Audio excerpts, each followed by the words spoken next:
오늘 영상 한 편으로 코인과 퓨처스 단타의 길을 통째로 깔아드리겠습니다. 화면이 복잡해 보여도 괜찮습니다. 5가지만 붙잡으면 초보도 어디서 뭘 눌러야 하는지가 정리됩니다. 첫 번째는 초보가 그대로 따라해서 첫 거래까지 가는 아주 쉬운 코인 거래 따라하기입니다. 두 번째는 네이버 코인 커뮤니티에서 이슈가 됐던 300만 원을 1억 8천만 원까지 키운 중학생 단타 방식의 뼈대입니다. 세 번째는 거래할 때마다 새는 수수료를 최대 할인받는 꿀팁이고, 네 번째는 AI를 활용해 하루 50만 원씩을 목표로 매일 단타 시나리오를 짜는 방법입니다. 다섯 번째는 입금 없이 가입 이벤트로 100달러를 받고 거래하는 흐름입니다. 고정 댓글에는 수수료 최대 할인 방법과 100달러 받는 가입 링크를 정리해뒀습니다. 영상 보다가 바로 클릭해서 따라갈 수 있게 동선까지 깔끔하게 만들어놨으니 고정 댓글은 꼭. 처음 이벤트로 받은 100달러로 당장 10억을 만드는 건 현실적으로 어렵습니다. 대신 내 돈을 입금하지 않고도 시장을 배우는 연습장이 됩니다. 레버리지까지 잘 쓰면 한 번의 성공으로 몇백만 원대 수익도 그림으로는 가능합니다. 이제 왜 코인을 해야 하느냐를 아주 직관적으로 보여드리겠습니다. 말로만 좋다 하면 귀에 안 들어옵니다. 숫자를 놓고 보면 선택이 감정이 아니라 계산이 됩니다. 만약 10년 전에 금, 주식, 코인, 부동산에 각각 1,000만 원을 투자했다고 가정해 보겠습니다. 똑같은 1,000만 원이지만 어디에 올려뒀느냐에 따라 지금 표정이 완전히 달라집니다. 코스피 지수가 10년 동안 약 2.66배 상승했다는 기준을 쓰면 2016년에 지수 추종형 주식에 1,000만 원을 넣은 돈은 2026년쯤 약 2,660만 원이 됩니다. 꾸준하지만 폭발력은 제한적입니다. 2016년에 1,000만 원으로 금을 사서 약 233.5g을 보유했다고 치면 2026년 기준으로 대략 5,560만 원 정도라는 계산이 나옵니다. 느린데 단단하고 단단한데 재미가 덜한 자산이죠. 2016년에 서울 기준 아파트 가치로 1,000만 원어치를 보유했다고 잡으면 2026년에는 약 2,400만 원 정도로 평가하는 예시가 나옵니다. 부동산은 진입 금액이 크고 속도는 느리게. 반면 2016년에 비트코인을 1,000만 원어치 샀다고 가정하면 2026년에 26억 원 이상이 되는 수익률처럼 영화 같은 숫자가 등장합니다. 이 격차만 봐도 성장 자산의 무게중심이 보입니다. 이 정도만 봐도 바보가 아니라면 코인에 투자해야 한다는 결론이 자연스럽게 나옵니다. 게다가 코인은 오를 때만 돈이 되는 구조가 아닙니다. 오를 때는 롱, 내릴 때는 숏으로 양쪽에서 수익을 노릴 수 있습니다. 수익이 나도 세금 부담이 거의 없다고 느끼는 분들이 많다 보니 투자처로는 더 매력적으로 보입니다. 그래서 요즘 코인은 그냥 사두는 것이 아니라 트레이딩으로 굴리는 시장이 되어버렸습니다. 그리고 해외 거래소에는 레버리지라는 터보가 있습니다. 국내 거래소엔 없거나 막혀 있지만 해외는 열려 있습니다. 50만 원에 10배 레버리지를 쓰면 5천만 원 규모를 굴리는 것처럼 30억 이상 운용하는 분들은 레버리지 없이도 게임이 됩니다. 하지만 소액으로 시작하는 분들은 레버리지 없이 큰 수익을 만드는 게 구조적으로 어렵습니다. 그래서 코인 거래의 첫걸음이자 핵심은 거래소 고르기입니다. 실제로 많은 한국 투자자들이 국내 거래소를 떠나 해외 거래소로 이동하는 흐름이 계속됩니다.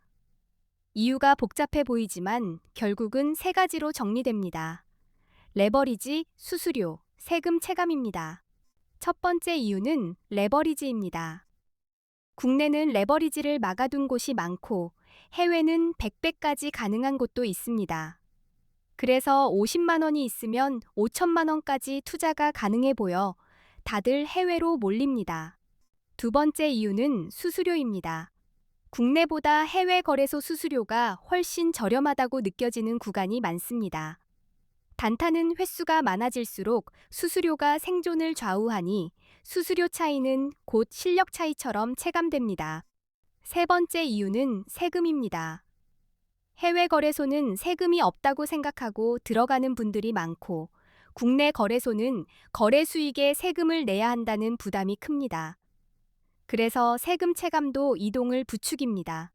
한국인이 많이 이용하는 해외 거래소, 그리고 가입 시 $100 지급 이벤트를 하는 곳 정보는 고정 댓글에 적어뒀습니다. 이름까지 정리해놨으니 영상 끝나고 찾지 말고 고정 댓글부터 확인하시면 됩니다. 이제 수수료가 왜 무서운지 숫자로 보여드리겠습니다.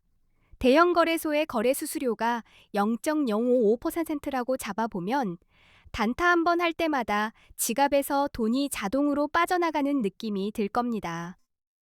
예를 들어 1,000만 원 단타를 한다고 가정하고 20배 레버리지를 쓴다고 치면 1회 거래 시 수수료가 22만 원입니다. 진입 버튼을 누르는 순간 이미 22만 원에서 출발하는 것과 비슷합니다. 수수료는 진입에서 끝나지 않습니다.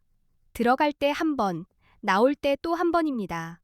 그래서 22만 원은 시작 숫자일 수 있고 왕복으로 보면 더 커질 수 있습니다. 단타에서 수수료가 무섭다는 말이 여기서 나옵니다. 하루에 10번만 거래해도 220만 원이 수수료가 됩니다. 이러면 승률이 좋아도 결국 수수료에 빨려 들어가서 이길 수 없는 싸움이 됩니다. 그래서 수수료를 낮추는 건 선택이 아니라 생존입니다. 그래서 저는 거래소를 볼 때 기준을 5가지로 끊어서 봅니다. 수수료가 얼마나 저렴한지, 거래 방법이 얼마나 간편한지, 한국어 지원이 가능한지, 레버리지가 몇 배인지, 그리고 원화로 바로 입금이 가능한지입니다. 수수료가 낮으면 같은 파동에서도 내 몫이 더 남습니다. 작은 수익을 여러 번 쌓는 단타에서는 수수료가 낮은 거래소가 곧 추가 레버리지처럼 체감됩니다. 그래서 저는 먼저 비용부터 줄입니다. 이 기준으로 A 거래소와 대표 대형 거래소들을 비교해 보겠습니다. 수수료부터 보면 A 거래소면 0.01%입니다. 바이비트는 0.005%, 비트겟은 0.06%, 바이낸스는 0.04%로 알려져 있습니다. 거래 방법의 간편함도 무시하면 안 됩니다. 버튼이 숨겨져 있으면 실수는 늘고 실수가 늘면 손익은 흔들립니다. A 거래소는 처음 들어가도 동선이 직관적이라는 평가가 있고 대형 거래소는 기능이 많아 복잡하게 느껴질 수 있습니다. 한국어 지원은 체감이 큽니다. A 거래소는 24시간 한국어 상담이 가능하다고 하고 바이비트는 어렵고 비트겟도 어렵고 바이낸스도 어렵습니다.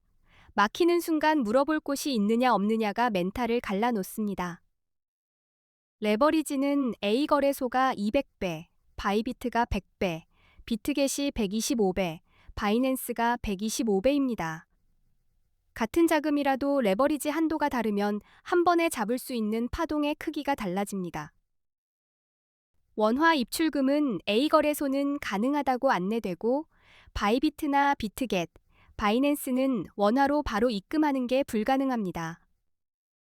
A 거래소가 어디인지 그리고 가입 이벤트 정보도 고정 댓글에 적어뒀습니다.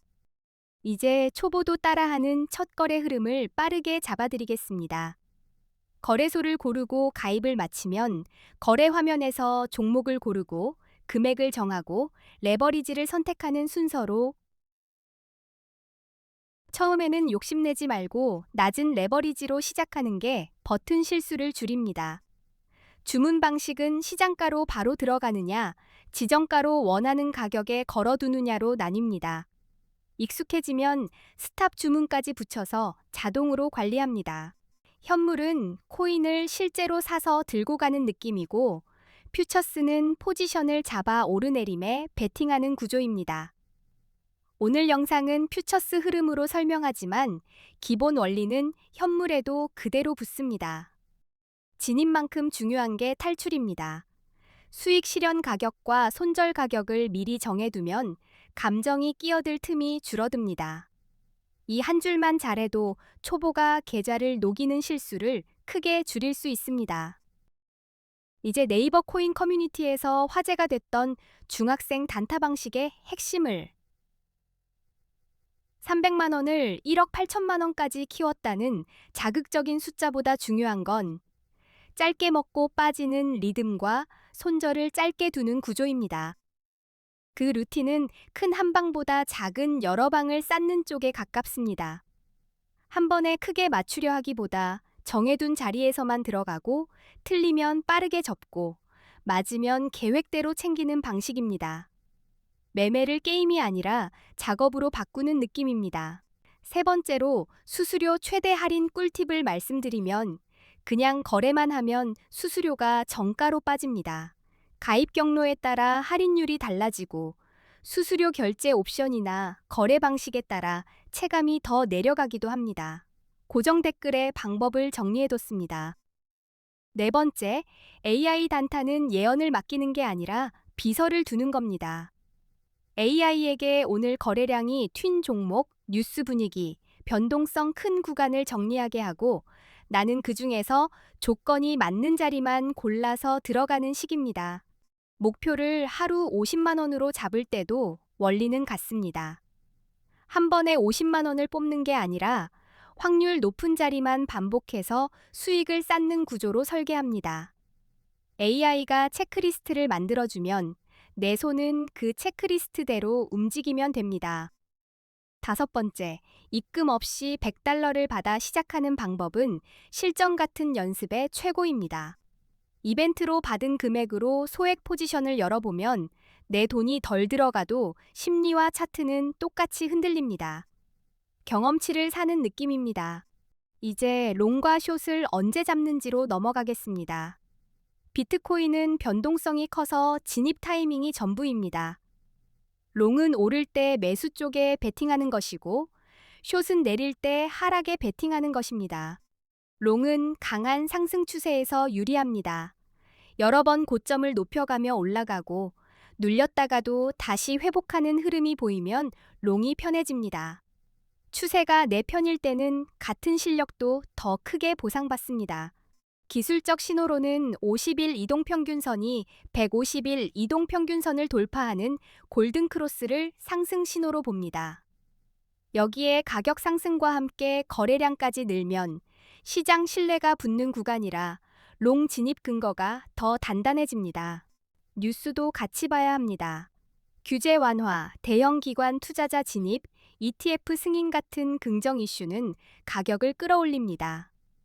호재가 겹치는 날은 상승이 더 멀리 갈 때가 많아서 롱 성공 확률이 높아집니다.